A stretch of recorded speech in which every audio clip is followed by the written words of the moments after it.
आप हमें एक क्विकली बता सकते हैं कि वात पित्त और कफ क्या है? इनफर्टिलिटी में हम लोग उत्तर बस्ती करते हैं पेशेंट की, okay. Like it's some oil और ghee that is inside inserted in vagina और यूट्राइन कैविटी।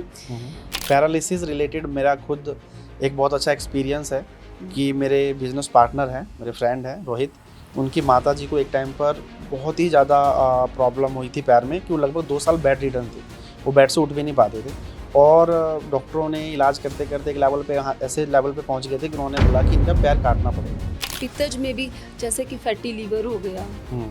उसमें फैटी लीवर आजकल बहुत common. Yes warmth related patient को पता भी नहीं होता, उसका बिलीरुबिन बहुत ज़्यादा बढ़ा हुआ होता है, लाइक ओके। ओटीपीटी नॉर्मल है, पेशेंट आता है हमारे पास 2.5 3.5 बिलीरुबिन के साथ, ठीक है। तो हम उसमें विरेचन में उसको डिटॉक्सीफाई करते हैं। को मेंटल स्ट्रेस है या किसी भी फॉर्म ऑफ डिप्रेशन या एंजाइटी है, आयुर्वेदा में उसका क्या इलाज है या कैसे वो हेल्प कर सकता है? Hey guys, welcome back to our channel. आज हम इस वीडियो में लेकर आए हैं आपके लिए एक बहुत ही स्पेशल गेस्ट जो है एक सीनियर आयुर्वेदिक डॉक्टर। और हम सब जानते हैं कि इंडिया इज लिटरली द जिसके बारे में कहा जाता है कि सबसे पुराना कल्चर, सबसे पुरानी सभ्यता इस धरती पर है। तो जब से इंडिया का नाम है, जब से इंडिया एग्जिस्टेंस में है, तब से आयुर्वेद को कम से कम 4 साल पुराना एक इलाज की पद्धति मानी जाती है। तो आज हम मैम से बात करेंगे कि आयुर्वेद और एलोपैथी कैसे एक दूसरे से अलग है, कैसे हम दोनों को साथ में लेके चल सकते हैं और हमें अपनी लाइफ अच्छे से जीने के लिए कैसे आयुर्वेद अच्छे से हेल्प कर सकता है। तो इससे पहले कि हम वीडियो स्टार्ट करें, फर्स्ट ऑफ ऑल हम चाहेंगे कि मैम अपने आप को एक बार इंट्रोड्यूस करें हमारी ऑडियंस को, एंड उसके बाद हम अपने क्वेश्चंस एंड सवाल जवाब का सिलसिला शुरू करेंगे।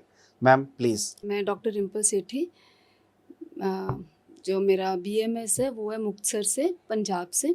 ओके। और उसके बाद मैंने पोस्ट ग्रेजुएशन की है 5 भौतिक चिकित्सा में, सांगली महाराष्ट्र से। ठीक है। और मैं अपने आप को बहुत लकी मानती हूँ कि मेरे को बहुत ही जो आयुर्वेद के बहुत दिग्गज गुरु हैं, उनमें गुरु शिष्य परंपरा के अंतर्गत मुझे वहाँ पे जाने का मौका मिला। ओके। और बहुत ज़्यादा ज्ञान अर्जित करने का मुझे वहाँ पे मौका मिला। ठीक है। इनमें मैं सबसे पहले बहुत शत शत प्रणाम करती हुई भगवान धन्वंतरी को, मैं पहला जो मेरे गुरु हैं उनका बताना चाहूँगी आपको। प्रवीण जोशी जी हैं, वैद्य प्रवीण जोशी, महाराष्ट्र से, ओके। धुलिया से। वहाँ पे उनके जो माने हुए, कह सकते हो कि इंडिया में जिनका नाम है, नाना जोशी उनके फादर साहब, ओके। प्रतान नाना जोशी, और पूरा इंडिया उनको नाना जी के नाम से जानता है। ओके। उनके अंडर भी मुझे काम करने का और शिक्षा अर्जित करने का मुझे मौका मिला। उसके बाद प्रशांत सुरु जी हैं, वैद्य प्रशांत सुरु सर, वो 5 भौतिक चिकित्सा में उन बहुत महारत उनको है। गुरु शिष्य परंपरा के अंडर मुझे उनके पास भी जाने का मौका मिला। ठीक है। और गुरु रामदास अवार्ड सर, कॉपर गांव से, वहाँ पे भी मैंने वहाँ जाके शिक्षा अर्जित की। चंद्र कुमार देशमुख सर है, अग्नि और विद्यकर्मा के स्पेशलिस्ट, पूना में, वहाँ पे भी miss I got the chance. Okay. And last but not the least, Harish Patankar sir हैं, वैद्य हरीश पाटंकर, केशिया आयुर्वेद में मुझे जाने का मौका मिला और वहाँ पे मैंने स्किन एंड हेयर से रिलेटेड आयुर्वेद का कार्य किया। ठीक है। तो ये हो गया मैम आपके स्टडी के बारे में, जो आपके एकेडमिक्स हैं। आफ्टर डैट हम बात करते हैं कि अभी आप कहाँ प्रैक्टिस कर रहे हैं एंड किस तरह की, किस स्पेशलिस्ट आप किस चीज़ के हैं, आप अगर हमें उसके बारे में कुछ समझाएं या बताएं तो। अब जो मेरा जिस करंटली जहाँ पे मैं काम कर रही हूँ वो सुनाम में है, नेचुरल डेज हीलिंग गार्डन के नाम से हमारा पंचकर्मा सेंटर है। ओके। और नॉर्थ इंडिया का ये फर्स्ट पंचकर्मा सेंटर है जो कि ऑथेंटिक रूप से जहाँ पे पंचकर्मा किया जाता है। ठीक है। वहाँ पे it's like a training centre also, okay. It's type of institute जहाँ पे हम अलग अलग कोर्सों की ट्रेनिंग भी देते हैं। ठीक है। और मैं पटियाला में भी मेरा एक सेंटर है, ओके। आशा मेडिकेयर के नाम से। ठीक है। तो मैम हम बात करते हैं आयुर्वेद के परिचय के बारे में कि आयुर्वेद एक्चुअल में कितना पुराना है एंड इसकी जो इलाज की पद्धति है उसका मेन करक्स क्या है, कैसे काम करता है? आयुर्वेद का इतिहास अगर हम जाने तो ये बहुत ही पौराणिक है और भारत में ये शुरू हुआ Ayurveda is attributed to Lord Dhanvantari actually, Okay. who was the gods of physician of gods Okay. in Hindu mythology. और आपने सुना होगा जो हमारे 4 वेद हैं उनमें से अथर्व अंग, जो अथर्व वेद है उसका उपांग ही आयुर्वेद है. Okay. Okay. Means one of the अंश इन अथर्व वेद इज आयुर्वेद. ठीक है. और आयुर्वेद का मूल सिद्धांत क्या है? ये किस तरीके से किसी बीमारी का इलाज करता है? अगर आप हमें इसके बारे में कुछ समझाएं. आयुर्वेद का मूल सिद्धांत है त्रिदोष. ओके. त्रिदोषवाद पे ये काम करता है. ठीक है. वात, पित्त और कफ. ठीक है. इसके ऊपर मीन्स जो हमारा जो है त्रिदोष, सप्त धातु और त्रिमल, जिसके ऊपर ये काम करता है. ठीक है. लेकिन जो फर्स्ट फोकस हमने करना होता है वो वात, पित्त और कफ पे ही करना होता है. ठीक है. आप हमें एक क्विकली बता सकते हैं कि वात, पित्त और कफ क्या है और कैसे एक दूसरे से अलग हैं? सर, वात को मैं आपको मीन्स आई कांट फिजिकली तो मैं आपको नहीं बता सकती कि वात क्या है. वात इज द वायु. जो वायु तत्व है 5 भौतिक चिकित्सा में, मीन्स 5 जो हमारे एलिमेंट्स हैं उसमें जो वायु है दैट इज द वात ओनली. ठीक है. और जो उसका अग्नि तत्व है वो पित्त है और जो जल तत्व है वो कफ है. ठीक है.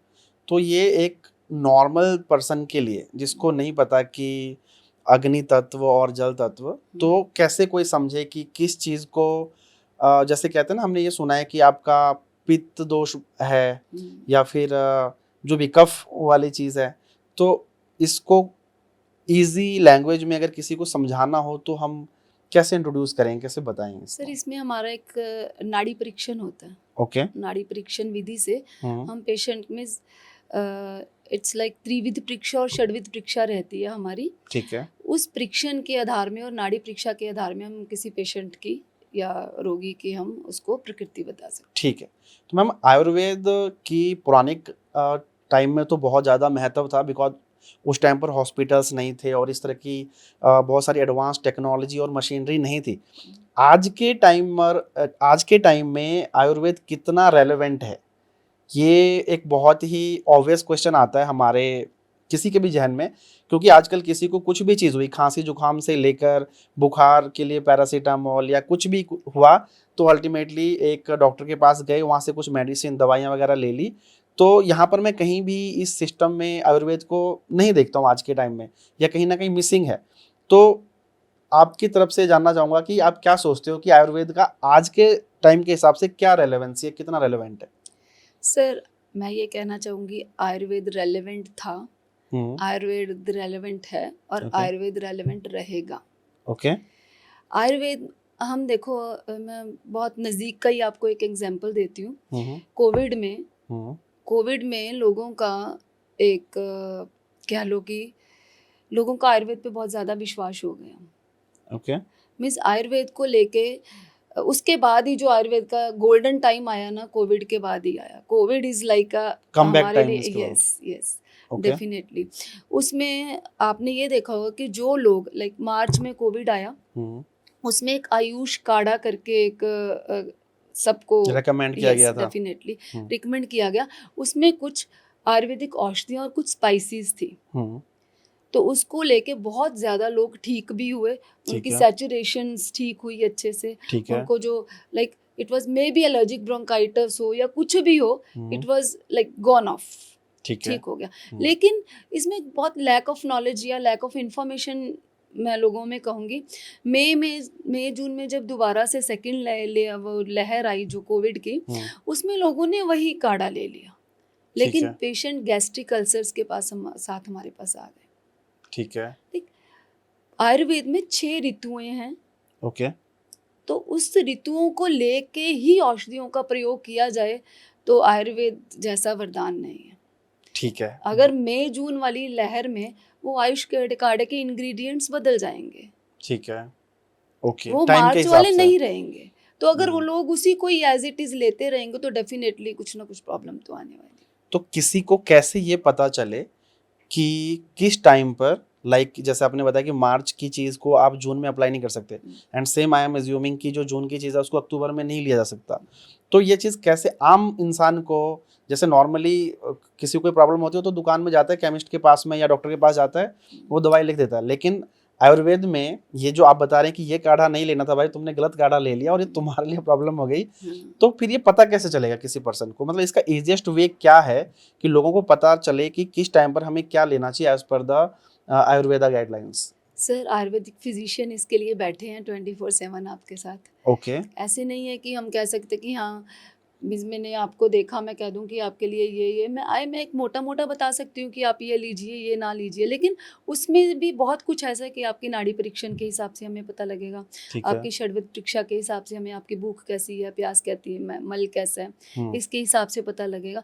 तो ऐसा नहीं है कि मैंने आपको ये, जैसे एलोपैथ में हम क्या करते हैं, फीवर है तो हम सबको कह देते हैं कि जब तक आप डॉक्टर के पास नहीं पहुँचते एक डोलो ले लो, क्रोसिन ले लो, है ना, ऐसा। लेकिन आयुर्वेद में ऐसा नहीं है सर। ठीक है। तो वो अब पेशेंट की बॉडी बिल्ड क्या है, उसके दोष क्या हैं, उसकी प्रकृति क्या है, उसके हिसाब से वहाँ पे अकेली एक पैरासीटामोल या एक ऐसी संशमनी वटी नहीं काम करेगी। आपको आयुर्वेद में फीवर के भी बहुत सारी टैबलेट्स दिखेंगी। मीन्स एक को संशमनी वटी कर रही है, एक को त्रिभुवन कीर्ति रस कर रहा है, एक को महामृत्युंजय रस कर रहा है, ठीक है। एक को रस सिंदूर का, मीन्स इट्स सो मैनी। ठीक है। यस। तो लेट्स से कि मुझे बुखार हो गया, एग्जांपल लेते हैं ना, बहुत ही प्रैक्टिकल चीज़। तो अब मैं कहता हूँ कि भाई मुझे एलोपैथी तो नहीं करवाना, ठीक है, मुझे आयुर्वेद लगता है अच्छा, इंडिया का कल्चर है, इतिहास है एंड ऑल। तो अब मुझे क्या करना चाहिए? मुझे किसी आयुर्वेदिक डॉक्टर के पास जाकर अपना ट्रीटमेंट कराना चाहिए, या उससे पहले जैसे नॉर्मली, जैसा आपने बताया किसी को रात को बुखार आ गया, अब ऑब्वियसली हॉस्पिटल जाने के लिए तो कल सुबह तक इंतजार करना पड़ेगा, तो वैसे में पैरासीटामोल या डोलो जैसे आपने बताया हम वो कुछ ले लेते हैं और उस टाइम के लिए बुखार कुछ शांत हो जाता है और फिर सुबह जाकर डॉक्टर को दिखा देते हैं। अब अगर कोई इस सिचुएशन में है तो आयुर्वेदा उसमें वो कैसे उसको फॉलो करेगा? देखो, जैसे मैं आपको देख पा रही हूँ, मैं आपको सुन पा रही हूँ, तो मुझे जो लगता है कि आप वातज कफज प्रकृति के हो, तो आपके लिए giloy satva will be very good. Okay. Yes, आप गिलोय ले सकते हो, Sitopaladi will be very good for you. तो उससे इमीडिएट रिलीफ मिलेगा? यस सर, इमीडिएट रिलीफ मिलेगा, but dosages should be proper. ठीक है। ओके। अब ma'am, India is a very old country, we all know that कि बहुत पुराना कल्चर है हमारा, और उतना ही पुराना आयुर्वेद भी है जब से ह्यूमन एग्जिस्टेंस में है। तो फिर भी आज हमें आयुर्वेदिक डेडिकेटेड हॉस्पिटल्स जो हैं वो बहुत बहुत ही कम देखने को मिलते हैं। लाइक मुझे तो अब ये ध्यान भी नहीं है कि कहाँ पर ऐसा हॉस्पिटल है जहाँ पे आयुर्वेदिक इलाज होता है। तो आप इसके बारे में थोड़ा बताएं कि क्यों ऐसा है, और क्या इसमें मैं कुछ गलत बोल रहा हूँ? हो सकता है कि इलाज होते हों लेकिन हमें पता ही ना उसके बारे में। सर देखो, ऐसा तो नहीं है कि बहुत कम है, लेकिन कंपैरिजन देखा जाए तो एलोपैथी से कम है आयुर्वेदिक हॉस्पिटल्स। एक्चुअली हमारे नॉर्थ इंडिया में एक ऐसा कल्चर ही चल पड़ा कि एलोपैथ लोग ज़्यादा लेते हैं, लेकिन अगर आप साउथ में जाओ तो वहाँ पे आपको एलोपैथ के हॉस्पिटल्स कंपैरेटिवली कम मिलेंगे आयुर्वेदिक। मतलब वहाँ पे आयुर्वेदिक का रेशो भी अच्छा रहेगा। वहाँ पे तो ऐसा है कि लोग वैक्सीनेशन भी नहीं करवाते। अच्छा। हाँ जी, वहाँ पे लोग वैक्सीनेशन भी नहीं करवाते। मीन्स मैं किसी और की एग्जांपल नहीं दे रही, मैं अपनी खुद की एग्जांपल दे रही हूँ। जब मैं साउथ में थी तो my husband was with me, तो उनको हेडेक हुआ। ठीक है। तो मीन्स लाइक हम भी ऐसे पैरासीटामोल ढूंढ रहे थे, टू बी वेरी फ्रैंक। तो हमें वहाँ पे केमिस्ट शॉप से, मीन्स वहाँ पे आयुर्वेदिक केमिस्ट शॉप्स रहती हैं ज़्यादा, तो हमें डोलो या पैरासीटामोल नहीं मिली। तो मेरे जो गुरुवर थे उन्होंने हमें एक कॉटन दी, उसके ऊपर देयर वाज अ लेप टाइप, लाइक जैसे बाम होती है उस तरह था, और उन्होंने कान में रखने के लिए दिया, एंड विद इन 20 मिनट्स उनका हेडेक चला गया। ओके। तो इससे बेसिकली कुछ मेडिसिन भी नहीं लिया जो बॉडी के अंदर गया और किडनी विडनी को, क्योंकि जो भी हम दवाई लेते हैं एलोपैथी में हमें पता है कि कुछ ना कुछ बॉडी के ऊपर नेगेटिव इम्पैक्ट भी छोड़ता है, तो वो भी नहीं हुआ और एक्चुअल में सॉल्व भी हो गई प्रॉब्लम। लेकिन ये चीज़ कॉमन नहीं है हमारे यहाँ पर अगर हम देखें तो। सर यस, मैं कहती हूँ ये नॉर्थ इंडिया में तो ये कॉमन नहीं है, लेकिन वही मैं दोबारा कह रही हूँ कि साउथ इंडिया में जहाँ पे मैं गई थी, कोटिकल में जहाँ पे मेरी लाइक ट्रेनिंग थी, तो वहाँ पे जिस हॉस्पिटल में मैंने काम किया, ये 2018 की बात है। इट्स पूरा टाउन ही आयुर्वेदिक हॉस्पिटल की तरह है वहाँ पे, और 2018 में वहाँ पे 8,000 एम्प्लॉयज़ इन वर्किंग में थे इन आयुर्वेदिक हॉस्पिटल, 8,000 एम्प्लॉयज। ये कौन से सिटी और स्टेट की बात कर रहे हैं? मैं ये साउथ केरला की बात कर रही हूँ, केरला में। कैलीकट कोरल ये अच्छा, कैलीकट नाम, ठीक है। आयुर्वेदशाला कोटिकल में। ओके।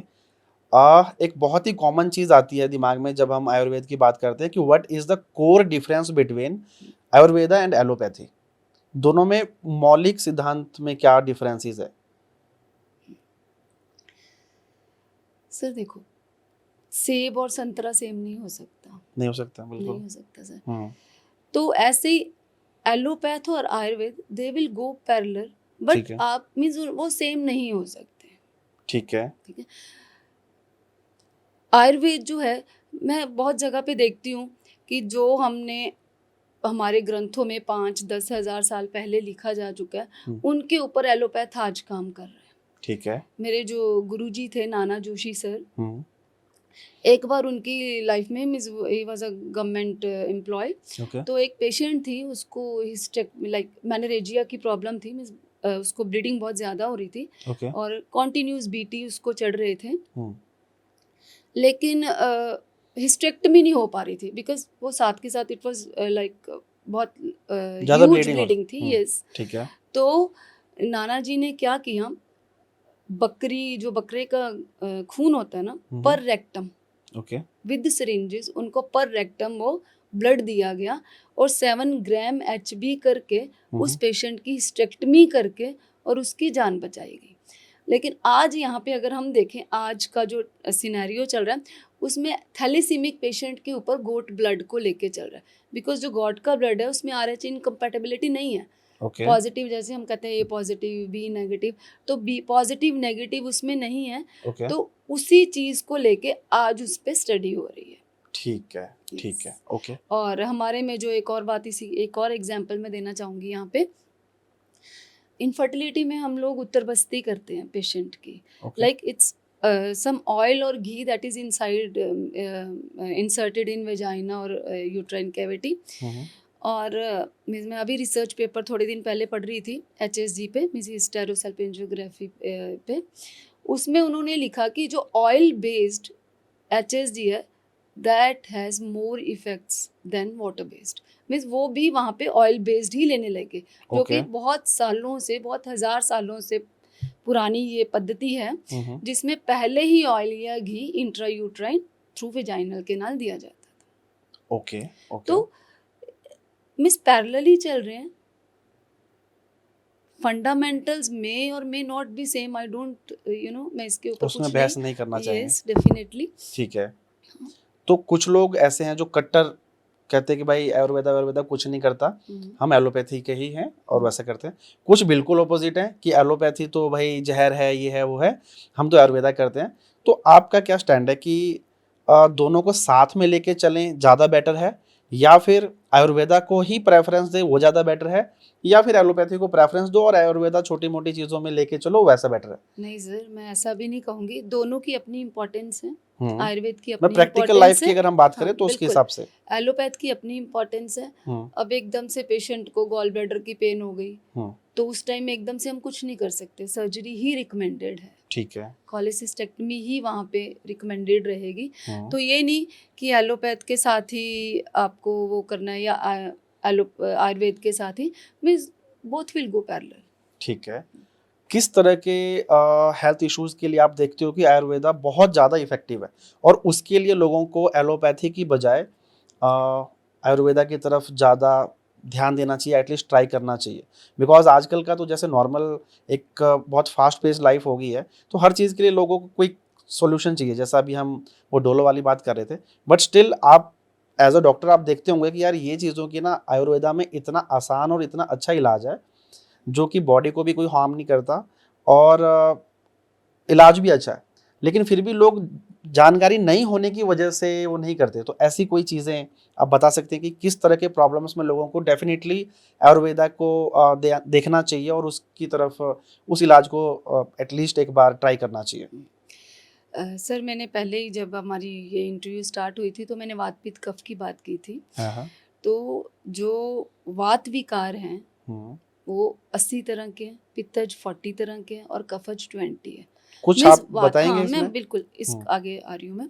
जो वातज विकारों में पैरालिसिस हो गया, जैसे अधरंग कहते हैं हम, फेशियल पैरालिसिस, या पेन्स हो गई बहुत ज़्यादा, हम्म, ये सब वात विकारों में आते हैं। वात वाले, ठीक है, यस, इसका आयुर्वेद में बहुत अच्छा इलाज है। ठीक है, ठीक ठीक है, है, आयुर्वेद इसको बहुत हद तक सॉल्व कर देता है, पेशेंट को अपने लायक बना देता है, means quality of life patient की ज़्यादा एग्जैक्टली। अच्छी हो जाती है। पैरालिसिस रिलेटेड मेरा खुद एक बहुत अच्छा एक्सपीरियंस है हम्म, कि मेरे बिजनेस पार्टनर हैं, मेरे फ्रेंड हैं रोहित, उनकी माता जी को एक टाइम पर बहुत ही ज़्यादा प्रॉब्लम हुई थी पैर में कि वो लगभग 2 साल बेड रिडन थे, वो बेड से उठ भी नहीं पाते थे। और डॉक्टरों ने इलाज करते करते एक लेवल पे, हाँ, ऐसे लेवल पे पहुंच गए थे कि उन्होंने बोला कि इनका पैर काटना पड़ेगा, अदरवाइज जो भी उनकी प्रॉब्लम है, जहर है, वो पूरी बॉडी में फैल जाएगा और इनका जिंदा रहना भी मुश्किल हो सकता है। तो ऑब्वियसली अब ऐसे में कोई भी पर्सन चाहता है कि जान बचाए, बाकी चीज़ें तो चलो फिर भी बाद की बात है। तो उसी सब असमंजस में थे, तो कहीं बाई चांस किसी गांव में एक बहुत ही पुराना सा ओल्ड स्कूल टाइप का कोई जगह में एक बहुत ओल्ड डॉक्टर मिले जो ये आयुर्वेदा वाले थे। और उन्होंने ऐसे मतलब बिल्कुल ही नॉर्मली उसको देख के बंदा बोल नहीं सकता कि डॉक्टर है, और उन्होंने बोल दिया कि मैं इसको ठीक कर दूंगा। तो एवरीबडी वाज लाइक कि यार इतने बड़े बड़े डॉक्टरों ने हाथ खड़े कर दिए, लाइक एम्स वगैरह में भी वो मना हो गया, और उसके बाद में ये क्या कर लेंगे। तो फिर ऐसे किसी गांव में बुजुर्ग ने बोला कि यार पैर कटवाने से अच्छा तुम एक बार, वो कोई बोल रहा है तो एक बार ट्राई करना जाओ, चाहिए। यस। एंड अमेजिंगली 2 साल बाद वो ना सिर्फ उनका पैर बिल्कुल ठीक हो गया, वो चल पा रहे थे और सब कुछ कर रहे थे। आज उस चीज़ को लगभग 15-16 साल से ज़्यादा टाइम हो चुका है, and she is completely fine. उनको किसी भी तरह के कोई दर्द या कोई प्रॉब्लम नहीं हुई है। तो जो आप बोल रहे हो इसको मैं खुद, मैंने देखी हुई है चीज़ें, और इसको मैं एज अ वैलिडेट कर सकता हूँ कि हाँ, आयुर्वेद कुछ चीज़ों में तो बहुत ही फिनोमिनली काम करता है। जैसे कि ये पैरालिसिस वाली जो चीज़ें हैं, जैसे चाहे वो फेशियल हो, चाहे वो बॉडी के किसी भी पार्ट में हो, तो ये वात वाली चीज़ है ma'am. Yes, this okay, is वात विकार। ठीक है। एंड जो दूसरे विकार होते हैं? यस, पित्तज में भी, जैसे कि फैटी लीवर हो गया, हम्म, उसमें मीन्स फैटी लीवर आजकल वार्मथ, बहुत common. Warmth, yes, warmth related, patient को पता भी नहीं होता, उसका बिलिरुबिन बहुत ज़्यादा बढ़ा हुआ होता है, लाइक ओके, ओटीपीटी नॉर्मल है, पेशेंट आता है हमारे पास 2.5, 3.5 बिलिरुबिन के साथ, ठीक है, तो हम उसमें विरेचन में उसको डिटॉक्सीफाई करते हैं, ठीक है, तो उससे पेशेंट बहुत हद तक ठीक है। तो स्वस्थ हो जैसे जाता अभी है। मैंने मतलब आज के टाइम पे बोला जाता है कि अगर हर पर्सन टेस्ट करवाए ना, तो कम से कम 70-80% लोगों को ये आ जाएगा, फैटी फैटी लीवर, लीवर आ यस। जाएगा। तो अब as a Ayurveda doctor, what do you suggest कि क्या करना करना चाहिए नॉर्मल लाइफ में, रेगुलर लाइफ में, जिससे ये फैटी लीवर वाली प्रॉब्लम किसी को अगर है तो वो धीरे धीरे करके क्योर भी हो, और जिसको नहीं है उसको कभी ना हो? क्या ऐसी कुछ प्रैक्टिसेस हैं? यस, देखो फैटी लीवर में हमें सबसे पहले उसका लाइफस्टाइल देखना होगा। ठीक है, आयुर्वेद में दो तरह का लाइफस्टाइल है, ठीक है, एक dinacharya and second is a ritucharya. Okay, dinacharya is your daily lifestyle ठीक एंड है, the ritucharya is your seasonal lifestyle.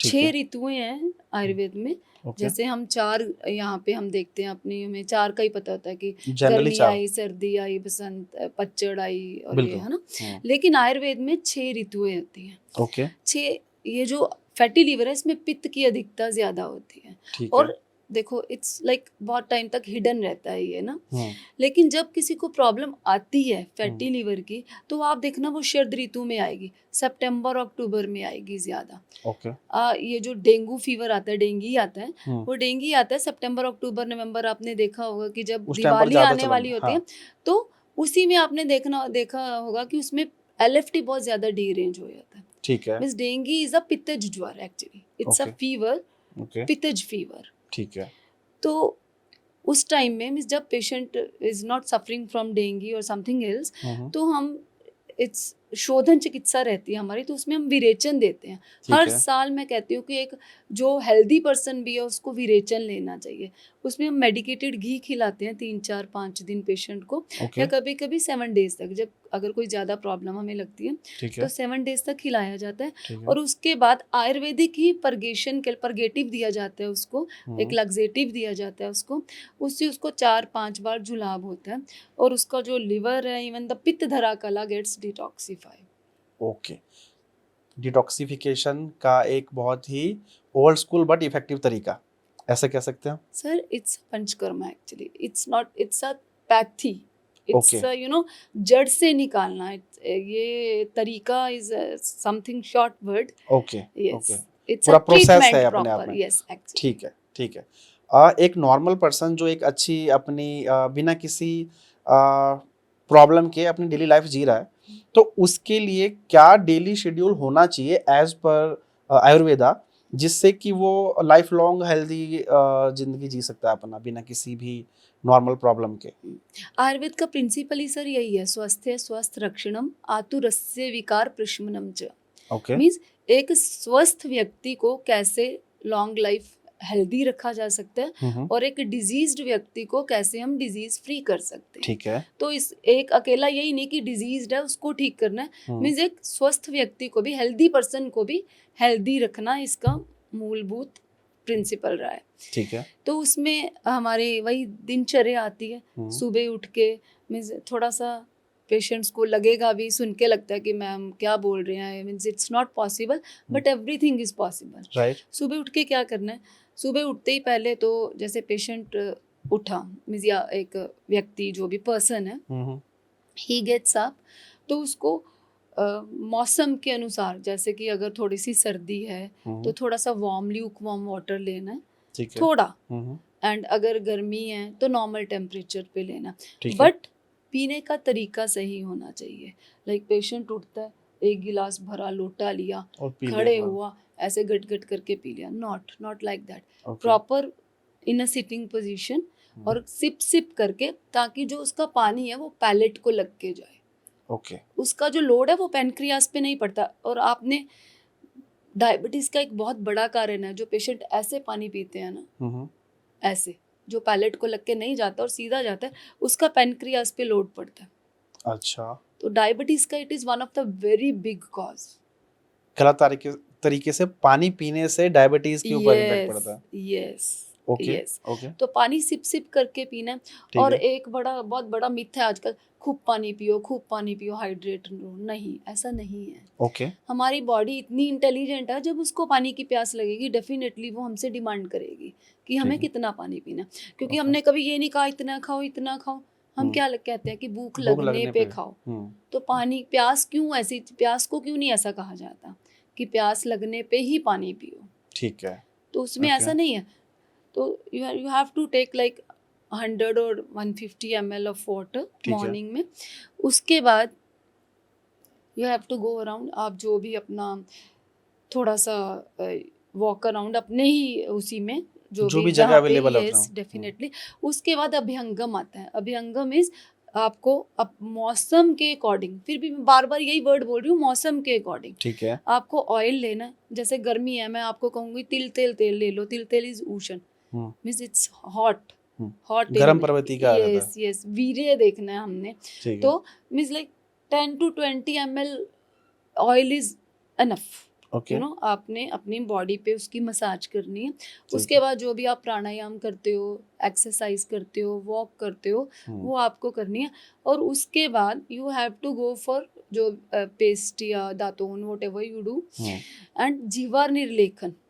जीवार nirlekhan is the tongue की सफाई। बिकॉज जो हमारी जीवा के ऊपर कोटिंग है ना, वो हमारे डाइजेशन पे और हार्ट के हेल्थ के ऊपर, यस हार्ट की हेल्थ के ऊपर डेफिनेटली उसके ऊपर। क्योंकि जो हार्ट की कॉन्स्टिट्यूशन है वही हमारी जीवा की है। रक्त और मेद से ही हमारी जीवा बनी है, टंग बनी है, और उसी से ही हमारा हार्ट बना।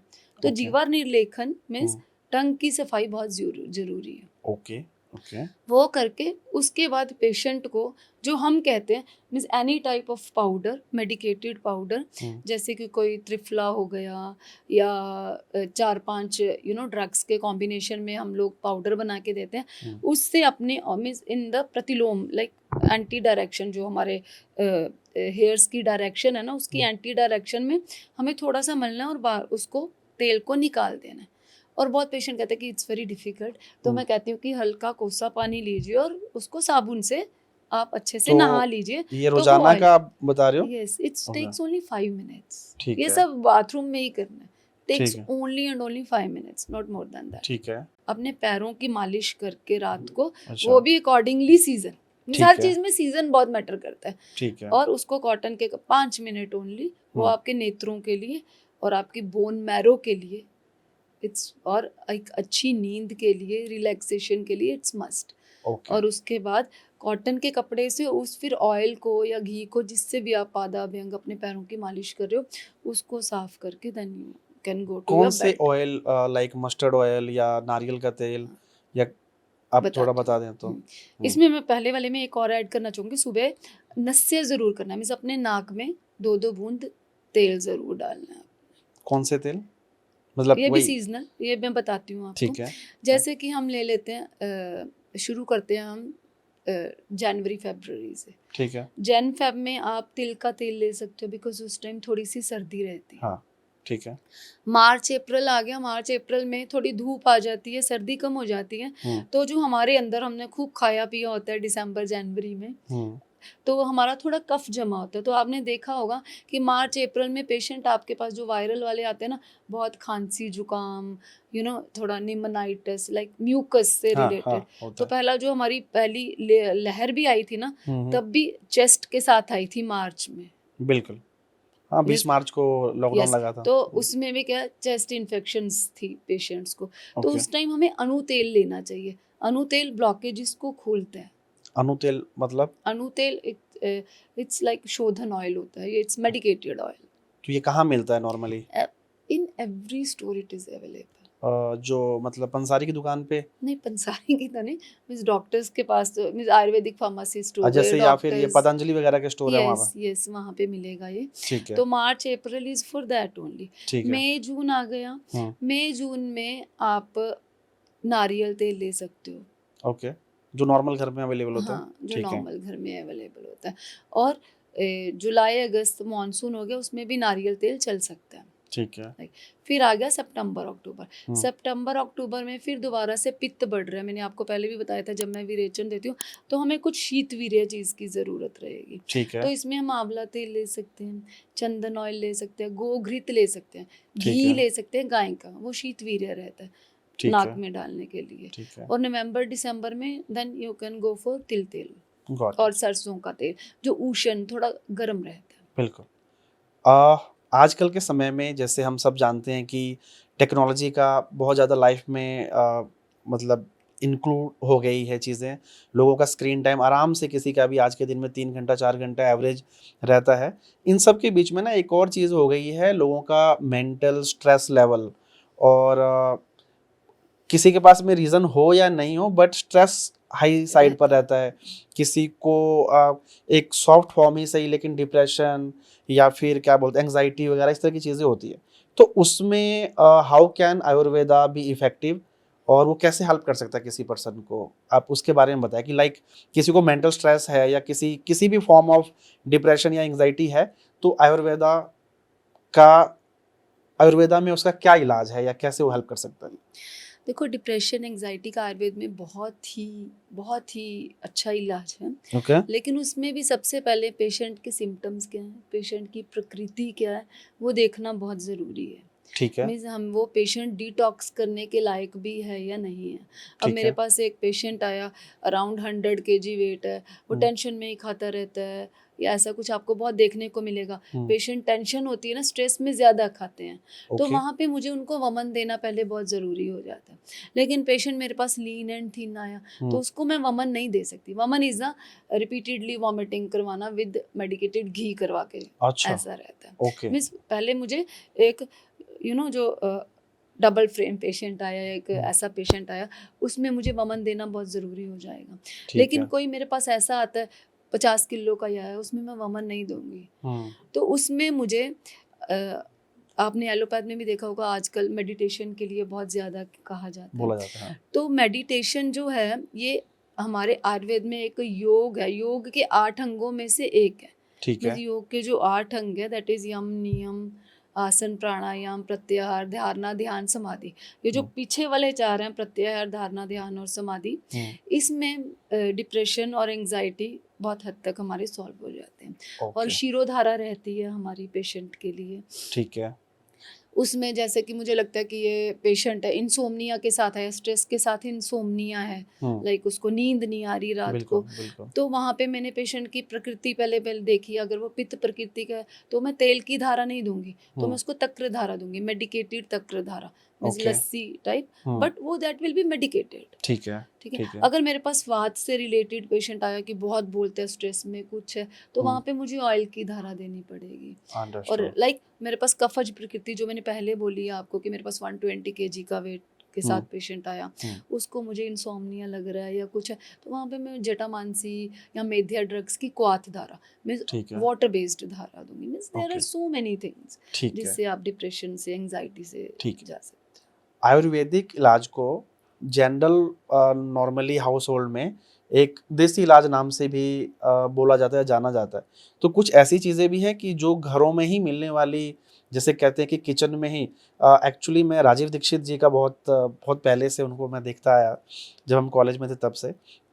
तो वो कहते थे कि आपके किचन में ही इतनी सारी चीज़ें हैं कि जिनसे अगर पर्सन चाहे ठीक से तरीके से उनको यूज़ में लिया जाए तो काफ़ी सारी चीज़ें तो वैसे ही ख़त्म हो जाएंगी। तो एज अ, अब वो तो चलो उन्होंने बोला किसी वीडियो में, हमने सुना, और अब वो नहीं है हमारे बीच, लेकिन अब जैसे आप प्रेजेंट हो और आप हमें बता रहे हो चीज़ें, तो देसी इलाज जब हम बोल रहे हैं तो क्या एक्चुअल में ये देसी इलाज है या फिर देसी इलाज और आयुर्वेदा एक्चुअल में अलग अलग चीज़ें हैं? एक तो आपने ये बताओ मुझे, और दूसरा कि जो किचन में ही या घर में ही मिलने वाली चीज़ों से कैसे रेमेडी हो सकती है किसी चीज़ की? हैं। सर पहले तो मैं एक काउंटर क्वेश्चन आपसे करना चाहूँगी, आप देसी किसको, देसी वर्ड से आपका क्या मतलब है? जो बेसिकली बहुत ही नॉर्मल हमारे पास जो चीज़ें अवेलेबल होती हैं, उनसे कुछ से कुछ मिला लिया, जैसे पुराने कहते हैं ना दादी के नुस्खे या उस टाइप की चीज़ें, तो वो ऐसा है कि जिनको हमने देसी तरीके से या देसी प्रोडक्ट से, लाइक मसाले या हल्दी, जैसे दूध में हल्दी डाल दिया तो एक देसी तरीका हो गया हमारे लिए। ओके। मतलब एक जनरल परसेप्शन है, मुझे इसका डेफिनेशन ऑब्वियसली नहीं मुझे पता, लेकिन जो नॉर्मल हम बात करते हैं कि देसी, तो हम वही समझते हैं कि जो अपने लोकल घर में मिलने वाली चीज़ें हैं, तो उससे अगर कुछ हो रहा है तो देसी इलाज हो रहा है, तो ऐसा। तो सर देसी यहाँ पे दो वर्ड्स में आता है, लाइक ओके देसी एक तो that is made in India only, ठीक है। तो उस वे से मैं कहूँ तो आयुर्वेद को मैं देसी मान सकती हूँ, हाँ because Ayurveda is born only in India. In India right. Means उसके बाद वी आर पूरे द देश में दुनिया लकीएस्ट, में गया। Yes yes, we are the luckiest one कि हमें यहाँ की धरती मिली और आयुर्वेद मिला। Exactly means I am really blessed कि मैं आयुर्वेद से हूँ। तो उस वे से मैं ज़रूर कहूँगी कि आयुर्वेद एक देसी इलाज है। बिल्कुल। लेकिन जैसे आप कह रहे हो, लाइक मीन्स हम अगर ये कहें कि किचन में से ले लेके हम मेडिसिन बना लेंगे, तो वो देसी नहीं है। ओके, वो सिर्फ नुस्खे हो गया, छोटे मोटे यस चीजें। Definitely, that is totally totally different. अगर ओके मैं, जैसे हमारे दादी जी कहते थे, तो ठीक कहते होते थे कि आप पेट दर्द हो रहा है तो अजवाइन ले लीजिए, बट अगर आप पित्त प्रकृति के हो, आपने अजवाइन ले ली तो और वो ज्यादा प्रॉब्लम कहाँ है। से कहाँ प्रॉब्लम क्रिएट कर सकती है। तो ये जानना बहुत ज़रूरी है कि आपकी प्रकृति क्या है और आपने क्या लेना है। ठीक है ठीक है। एक जनरल चीज़ होती है कि किसी भी चीज़ के बारे में ना मिसकंसेप्शंस बहुत क्रिएट हो जाते हैं, and I am pretty sure कि आयुर्वेदा के बारे में बहुत सारे मिसकंसेप्ट, जैसे मुझे ही, मैंने आपको बताया, ऐसे ही आपके पास तो आप इतने सालों से प्रैक्टिस कर रहे हो, तो आपके पास में बहुत लोग आते होंगे जो बहुत सारी ऐसी बातें करते होंगे जो आपको लगता होगा यार क्या बेवकूफ़ी की बात है, या कितने कैसे अजीब अजीब लोगों ने मिसकंसेप्शन पाले हुए हैं आयुर्वेदा को लेकर। तो ऐसे कौन से कुछ बहुत कॉमन मिसकंसेप्शन है जो आप देखते हो और जो आपके सामने बीच बीच में या बहुत फ्रिक्वेंटली आते रहते हैं अबाउट द आयुर्वेदा? यस, एक तो एक बहुत बड़ा मिथ्या आयुर्वेद के लिए कि ये बहुत लेट काम करता है। ओके इट इज़ 101% रॉन्ग ठीक है कि आयुर्वेद बहुत लेट काम करता है। ठीक है। तो हमारे पास बहुत अच्छी इसकी विधियां हैं जिसमें आयुर्वेद के बहुत इंस्टेंट रिजल्ट्स हैं। ठीक है अग्नि कर्मा हो गया, ओके विध कर्मा हो गया, इसके मीन्स लाइक पेशेंट मेरे पास आते हैं किडनी स्टोन के साथ, दे आर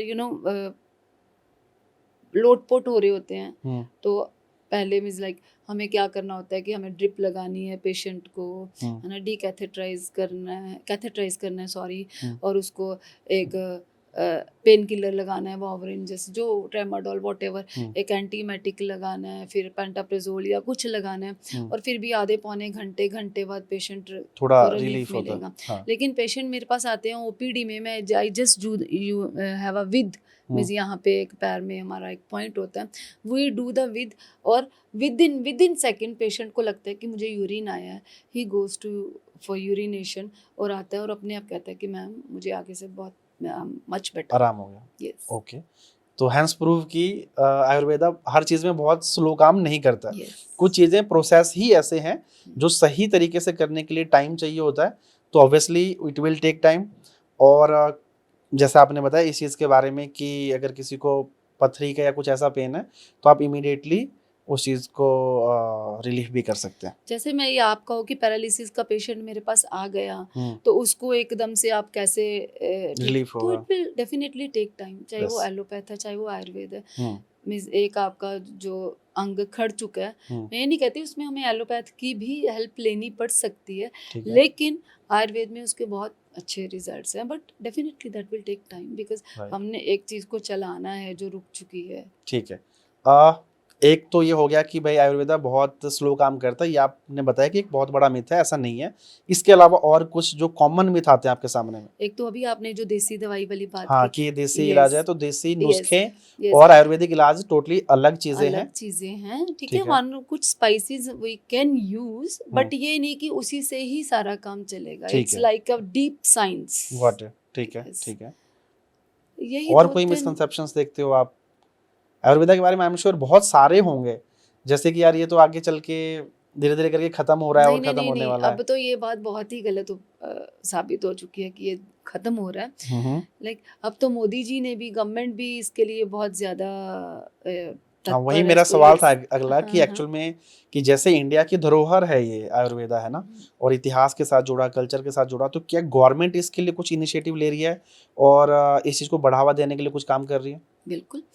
अब हमारी जो आयुर्वेदिक डिस्पेंसरीज हैं, हॉस्पिटल हैं, उसमें बहुत अच्छे फंड्स आने स्टार्ट हो गए हैं। ओके। उसमें सब में, इवन नॉर्थ इंडिया में, लाइक एक छोटे छोटे पंचकर्मा सेंटर्स खुल रहे हैं, हम्म, और पीछे से हमें जो आयुर्वेदिक मेडिसिन है उनकी सप्लाई बढ़ चुकी है। ठीक और है। जो हमारे जो माननीय प्रधानमंत्री जी हैं, मोदी जी, हम्म, उन्होंने एक आयुष वीज़ा करके एक वो स्टार्ट किया, इनिशिएटिव जिससे, लिया। यस डेफिनेटली, जी मीन्स बहुत सारी कंट्रीज के लोग they will come in India for Ayurvedic treatment only. Okay, Ayush visa, या लोगों को, विदेश से लोगों को इंडिया में आएंगे आयुर्वेदिक फॉर इलाज के लिए। Ayurvedic treatments only. Okay, okay. Yes, ma'am normally जैसे हम जानते हैं किसी डॉक्टर को तो हमें ये पता होता है कि इन्होंने एमबीबीएस किया है या फिर कुछ भी अलग अलग जो भी चीज़ें होती है वो करते हैं। तो आयुर्वेदिक डॉक्टर बनने के लिए एक तो एमबीबीएस की, क्या एमबीबीएस से ये बनते हैं या फिर कुछ और होता है? नहीं। और दूसरी चीज़, जैसे एमबीबीएस के लिए नीट वगैरह के एग्जाम्स होते हैं, है ना, तो इसमें क्या एक प्रोसेस होता है? आप मुझे अगर एक क्विकली बताओ, क्योंकि ऑडियंस को आई एम श्योर कि उनको ज़रूरत है ये जानने की कि 10th कर लिया, +2 कर लिया, +2 जैसे हमने मेडिकल में किया, तो उसके बाद में क्या प्रोसेस यस, रहता है? ये इट्स सेम लाइक एमबीबीएस, ठीक है, उसमें भी +2 मेडिकल ज़रूरी रहता है, ठीक है। और उसमें भी नीट का एग्ज़ाम ही, you have to qualify the NEET exam only. Okay, ठीक ओके, है, उसी में भी 4.5 + 1 ईयर रहता है, 5.5 साल की, उसी में वो कोर्स भी that is very same, hmm, and BMS भी very same, BMS bachelor of Ayurvedic medicine and surgery. Okay. तो जिसको आयुर्वेदिक डॉक्टर बनना है वो बीएमएस करता है और जिसको जिनको एलोपैथी एलोपैथ डॉक्टर बनना है बनना वो है वो एमबीबीएस एमबीबीएस करता है। करता है। Okay, okay. तो ऐसा भी कुछ डिस्क्रिमिनेशन या ऐसा कुछ चीज़ होती है कि दूसरे जो एलोपैथी डॉक्टर हैं वो दे मेक बेटर मनी और they live a better life?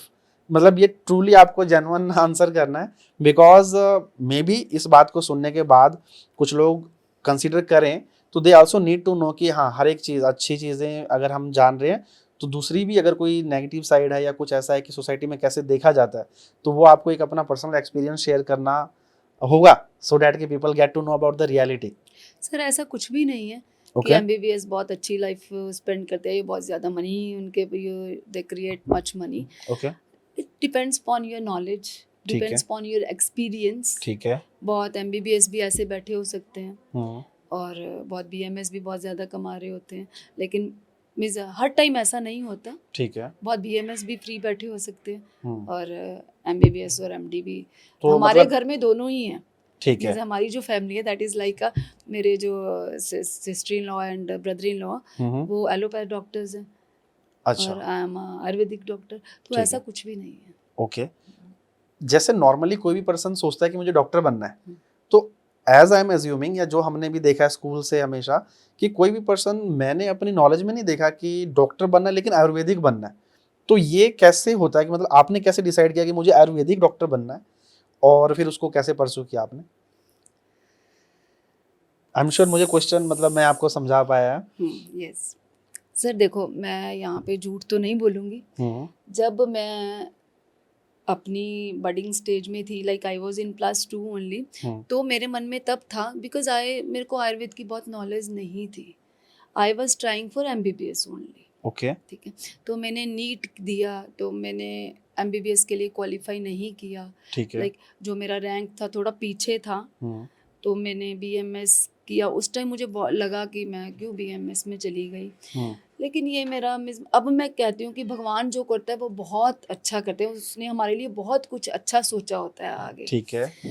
तो उसके बाद मैंने बहुत टाइम मैंने आयुर्वेद पढ़ा, लेकिन मैंने एलोपैथ किया बाद में। Like 5 to 7 years of my starting period I do my allopathy। अच्छा। तो एक मेरी जिंदगी में एक बहुत बड़ा ऐसा एक टर्न आया जिसने मेरी जिंदगी ही बदल के रख दी। ठीक है। मैं माउंट आबू गई, it was a doctors conference. Okay. तो वहाँ पे मैं गई, तो वहाँ पे in the mess we were having our food, my husband was with me. तो वहाँ पे एक BMS कपल बैठा था। तो हमारी ऐसे बात होने लग गई कि आपने क्या किया, मैंने क्या किया। तो उन्होंने मुझे कहा कि आप पंचकर्मा करते हो? मैं कहा नहीं, मैं तो पंचकर्मा नहीं करती, आई डू ओनली एलोपैथ्स। वो कहते कमाल है, आप मिस आयुर्वेद नहीं करते? मैं कहा नहीं।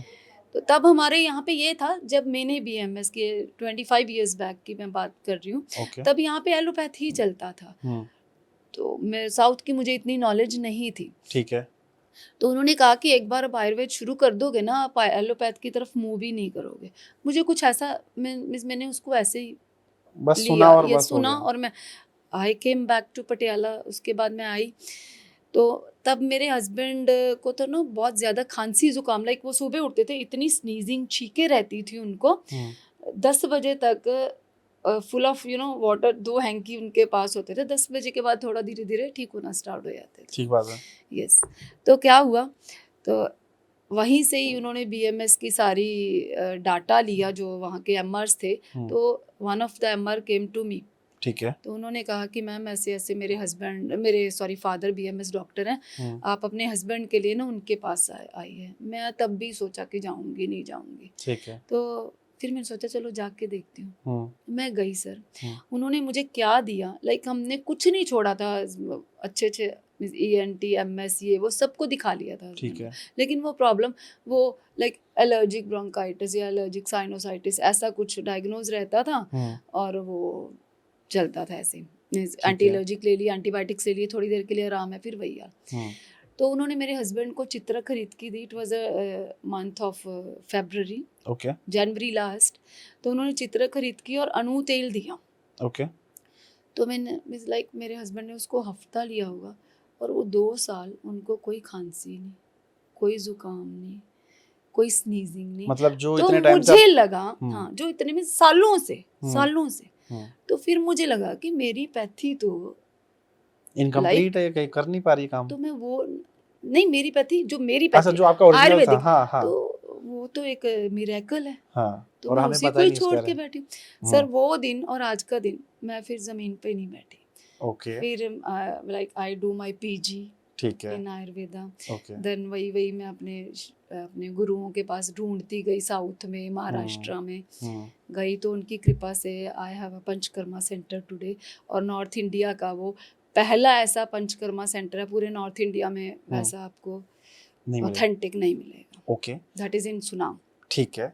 एंड जैसे एलोपैथी हॉस्पिटल्स के बारे में हम जब बात करते हैं तो PGI या फिर एम्स आता है, ऐसे आयुर्वेदिक के भी कुछ उस तरीके के लाइक वेल रिकग्नाइज्ड इंस्टीट्यूट्स वगैरह हैं जिनको बहुत प्रेस्टिजियस माना जाता है, लोग जानते हैं?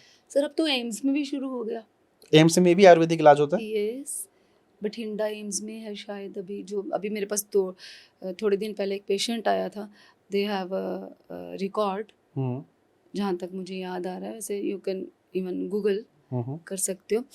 और जो मैंने अभी सुना है, अभी मेरा एक वर्कशॉप थी पूना में इनफर्टिलिटी पे, वहाँ पे भी one doctor from miss IVF centre, she was IVF consultant, तो उसकी एक टॉक थी मिस, उन्होंने भी कहा कि मैं पंचकर्मा के साथ पहले पेशेंट को डिटॉक्सीफाई करवाती हूँ, उसके बाद एक आयुर्वेदिस्ट के पास भेज के मैं उत्तर बस्ती पेशेंट की करवाती हूँ एंडोमेट्रियम प्राइमिंग के लिए, कि मुझे एक अच्छा एंडोमेट्रियम मिले जिसमें वो जो एम्ब्रो ट्रांसफ़र अच्छे से वो कर सके, मीन्स लाइक ग्रो कर सके। तो ये धन्वंतरी चंडीगढ़ में धन्वंतरी आयुर्वेदिक हॉस्पिटल है, ये it's a government hospital, Patiala में एक गवर्नमेंट हॉस्पिटल है। ठीक है। तो there are so many, south की तो बात ही आप सर छोड़ दो, वहाँ पे हाँ, तो लाइक तो इट्स यू नो पूरी पद्धतियाँ प्रॉपर Yes. होती हैं फॉलो। यस। ठीक है मैम, हम लास्ट क्वेश्चन से पहले मैं आपको एक बहुत ही ऑनेस्ट क्वेश्चन पूछना चाहूँगा। आपके पास में लेट्स से कि एक बच्चा आता है जो +2 या +1 +2 में है, और वो कहता है कि जी मुझे ना इंटरेस्ट तो बहुत है आयुर्वेदा में, घर वाले मुझे बोल रहे हैं भाई तुझे ये करना है, MBBS करना है या एलोपैथी डॉक्टर बनना है, तो आप मुझे बताओ कि मुझे क्या करना चाहिए, और आपकी जो भी सजेशन होएगी मैं उसके हिसाब से वर्क अपना जो भी आगे डिसाइड करूंगा। तो आप क्या उसको, क्योंकि आप आयुर्वेदिक डॉक्टर हो, तो आप उसको बोलोगे भाई नहीं तुम आयुर्वेदा करो, ये बहुत अच्छा है, आगे इसकी प्रधानमंत्री जी भी अब और वो इनिशिएटिव ले रहे हैं, तो इसकी वजह से तुम्हें वो देखना चाहिए, या फिर क्या सजेशन रहेगा आपका? सर देखो, बच्चे का जिसमें इंटरेस्ट है बच्चे को उसमें जाना चाहिए। बच्चे को नहीं पता, यही तो पॉइंट है यहाँ पर कि बच्चे को ये है कि मुझे नहीं डॉक्टर नहीं, बनना, मैं कुछ भी आपने कर सकता कहा ना कि बच्चे ने कहा है कि मैं आयुर्वेद करना चाहता हूँ, लेकिन मेरे पेरेंट्स कहते हैं कि यू शुड गो फॉर हूँ। हाँ, MBBS और मतलब उसका समथिंग कहीं ना एल्स। कहीं रुझान उस तरफ है ज्यादा। हाँ, तो जहाँ पे बच्चे का रुझान है वहाँ पे उसको सक्सेस मिलेगी डेफिनेटली। ओके मीन्स मैं ये नहीं कहूँगी कि अब आयुर्वेद का जो फ्यूचर है that is very very bright, okay, इसके लिए आप पूरे तरीके से पूरे आश्वस्त हो? तरीके से ओके, 101% ठीक कि है, आगे जो बच्चों का फ्यूचर है इन आयुर्वेदा इट्स वेरी ब्राइट। ठीक है। हमारे टाइम में फिर भी बहुत कम था, हम्म, लेकिन आने वाला टाइम आयुर्वेद का टाइम है। Okay, okay. तो इसका मतलब अगर मैं जनरली मैं बात करूं कि एक पर्सन को अगर दोनों में से एक डिसाइड करना है, तो it is better to go for Ayurveda, जो मैं समझता हूं। हालांकि ऑब्वियसली आप नहीं कमेंट करोगे इस पे, लेकिन एलोपैथी में तो भीड़ है ही है, वहां पे तो मतलब लोग आ ही रहे हैं, वो तो सभी जिसने आना है उसमें आ ही रहा है। लेकिन आयुर्वेदा इज समथिंग जिसका फ्यूचर बहुत ब्राइट है, और आने वाले दिनों में उसके डॉक्टर, ऑब्वियसली बात है कि एलोपैथी के मुकाबले कम ही होने वाले हैं, मतलब जो रेशो है, तो वो अगर बनते हैं तो ज़्यादा chances of getting success and जो भी फॉर्म ऑफ लाइक, चाहे फाइनेंशियल हो, चाहे वो लाइफ में अच्छी लेवल पे पहुंचने वाली चीज़ हो, तो वो आयुर्वेदा से हो सकता है, जो मेरा मानना है, सर जो मैं मैं ऐसा समझ रहा नहीं हूँ। कहूँगी कि एलोपैथ बुरी है या आयुर्वेद बुरा है। मीन्स सबकी अपनी इम्पोर्टेंस है, to Okay. Be very frank, लेकिन डेफिनेटली आयुर्वेद का आगे का फ्यूचर बहुत ब्राइट ठीक है, जस्ट इन द लास्ट आपकी तरफ से हमारे लिसनर्स के लिए, जो ऑडियंस वीडियो को देख रही है, कि कुछ बिल्कुल honest advices for the people, जो जनरल पब्लिक है जो हमारी वीडियो देख रही है, सर सबसे पहले जो मैंने आपको दिनचर्या बताई है वो उसको फॉलो करना। दिनचर्या को ज़रूर फॉलो कीजिए। मीन्स 40-50% आपकी जो प्रॉब्लम्स आने वाली हैं, आयुर्वेद के लिए एक बहुत बड़ा like it's a big sentence कि आयुर्वेद से साइड इफ़ेक्ट नहीं लेकिन साइड बेनिफिट्स बहुत होते हैं। अच्छा, यस, ओके, ओके, आपको वो पता ही नहीं होता कि मैंने वमन लिया तो आने वाला जो डायबिटीज़ है वो बहुत डिले हो जाएगा या होगा ही नहीं। ठीक है, ठीक है, अगर आप कॉन्टिन्यूस हर साल विरेचन लेते हो तो आने वाले हार्ट अटैक को आप बचा सकते हो। ओके, अगर आप बस्ती में इस सब, मैं पंचकर्मा की बात कर रही हूँ, अभी पंचकर्मा की बात नहीं की, तो आपको ये सेंटेंस थोड़े से वर्ड्स थोड़े से लग रहे होंगे, टफ लग रहे होंगे। तो उसमें हमारी बस्तियाँ रहती है, मीन्स रेक्टल रीजन के थ्रू हम ऑयल बेस्ड और क्वाथ काढ़ा बेस्ड कुछ पुलिंग्स यस करते हैं, उससे आप वात विकारों से लाइक ये paralysis and BP and all इनसे बच सकते हो। ओके, और अपनी quality of life you can बढ़ा सकते हो, अच्छी ज़िंदगी जी सकते हो आप। और एक डायबिटीज़ रिवर्सल के लिए वमन का बहुत बढ़िया, एस्थमा के लिए वमन बहुत अच्छा है, जो कि मार्च अप्रैल में ही किया जाता है, डिटॉक्सीफाई दिस कफ रीजन। ठीक है जी, आप अपने हॉस्पिटल के बारे में आप एक बार एड्रेस और कॉन्टैक्ट अगर आप बता दें, anybody who wants to reach your place अपने इलाज के लिए या किसी भी गाइडेंस के लिए, कंसल्टेंसी के लिए, तो वो बहुत अच्छा रहेगा। तो मेरा जो पंचकर्मा सेंटर है that is in Sunam, Sunam में है। महाराजा पैलेस, पटियाला रोड पे महाराजा पैलेस है, उसके बिल्कुल सामने आपको रोड पे नेचुरल डेज हीलिंग गार्डन के नाम से मिल जाएगा। ओके। और उसका नंबर मैं अभी डिस्प्ले कर दूंगी। हाँ, आप मुझे नंबर शेयर कर देना, हम डेफिनेट डिस्क्रिप्शन में और उस पर डाल देंगे स्क्रीन पे। ठीक है ma'am, thank you so much for taking your time out. इतने दूर से आप आए और आपने एक्चुअल में कई सारी चीज़ें ऐसी बताई जो हमें भी नहीं पता था, और डेफिनेटली मिसकंसेप्शंस थी तो वो क्लियर हुई हैं। आई एम श्योर कि लोगों को इससे काफ़ी कुछ जानने को मिला होगा, कई सारी नई चीज़ें सीखने को मिली होंगी, और हम कोशिश करेंगे कि दोबारा आपसे कनेक्ट करेंगे about becoming the Ayurvedic doctor का पूरा प्रोसेस, कि जो पढ़ाई हमने अभी उसको हमने जस्ट बाहर से टच किया, तो पूरा प्रोसेस उसका क्या रहता है, कैसे कैसे प्रैक्टिसेस होती हैं। फिर जैसे कोई दांतों का डॉक्टर होता है तो वो आयुर्वेदिक में दांतों का डॉक्टर कैसा होता है, तो वो सब चीज़ें जानेंगे। Thank you so much for joining. Thank you. जय आयुर्वेद। Thank you.